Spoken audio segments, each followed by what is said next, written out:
The last castle जुड़ी रहो 2001 की अमेरिकी एक्शन ड्रामा फिल्म है जो रॉबर्ट डैफोर्ड को जेम्स डे फिल्म मार्क रफालो डेनाल्ड लॉन्डन अभिनय किया। यह फिल्म फोर्ट लीवर्स के संयुक्त अनुवांशिक बैरक पर आधारित एक सैन्य दल के कैदियों को वार्डन के बीच संघर्ष को चित्रित करती है। अमेरिकी सेना को भेद सुशोभित लेफ्टिनेंट जनरल को कोर्ट मार्शल और अवज्ञा के लिए सजा सुनाई। जेल कमांडेंट को कर्नल को चुनौती दी और कैदियों के साथ उनके दुर्व्यवहार पर कैदियों को लामबंद करते हुए पूर्व जनरल जेल पर कब्जा करने के लिए उद्देश्य से एक नया विद्रोह नेतृत्व करता है। निर्देशक थे रॉड लूरी, पटकथा लिखी थी डेविड स्कॉर्पियो ने, कहानी थी डेविड स्कॉर्पियो, उत्पादन था रॉबर्ट रॉलिंसन।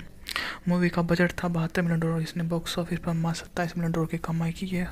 संयुक्त राज्य अमेरिका में 19 अक्टूबर 1 को रिलीज हुई थी। समीक्षाओं से इसे मिश्रित समीक्षा मिली। इसे इतना अच्छा बजट होने के बावजूद ज़्यादा नहीं दिखाया गया। इसके बाद में यह $72 मिलियन के बजट के मुकाबले $27 मिलियन की कमाई की और लेफ्टिनेंट जनरल यूजेन इरविन को बुरुंडी में मिशन पर अपने सैनिकों को भेजना, राष्ट्रपति के आदेशों का उल्लंघन करना और 8 सैनिकों की मौत के परिणाम स्वरूप अधिकतम सुरक्षा वाली सैन्य जलों में 10 जलों की पूरी करना।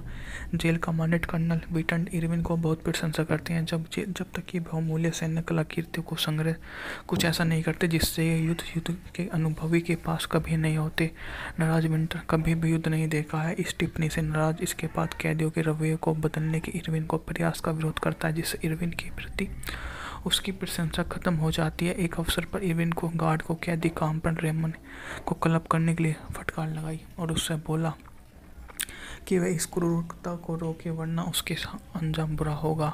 इरविन को स्पष्ट रूप से मिल रहे सम्मान से ईर्ष्या करते हुए विंटर ने अपने गार्ड को दीवारों को नष्ट करने का आदेश दिया। उंगल दीवार को निर्माण में अभिनेता बुलडोजर को रोकता है जो विंटर पर दीपक शार्प शूटर सीपीएल को आदेश देता है। जामिरों ने आमतौर पर घर धागे रबी को गोली सीधे उसके सिर पर मारी जिसकी उसकी हो जाती है। दीवार नष्ट हो जाने के बाद इरविन को कैदी इग्लोर को अंतिम सम्मान देती है। विंटर बाद में कुछ छोटे रास्ते प्रदान करता है जिसे कमजोर मानकर स्वीकार कर दिया जाता है, यहाँ तक कि उसके द्वारा उसके काम को भी नज़रअंदाज करने की भूल को भी स्वीकार कर लेते हैं और उनसे बोलते हैं कि इस काम का वे कुछ भी नहीं कर पाएंगे और बोलते हैं कि वे कैडी कोड को इशारे का उपयोग करते हुए इरविन के आसपास सैनिकों को तैयार व्यवहार करता है। इरविन जेल को अराजकता में डालने की साजिश रखता है। उनका इरादा दोस्त ब्रिगेडियर जनरल व्हीलर विंटर के वरिष्ठ को यह दिखाना है कि योग्य है।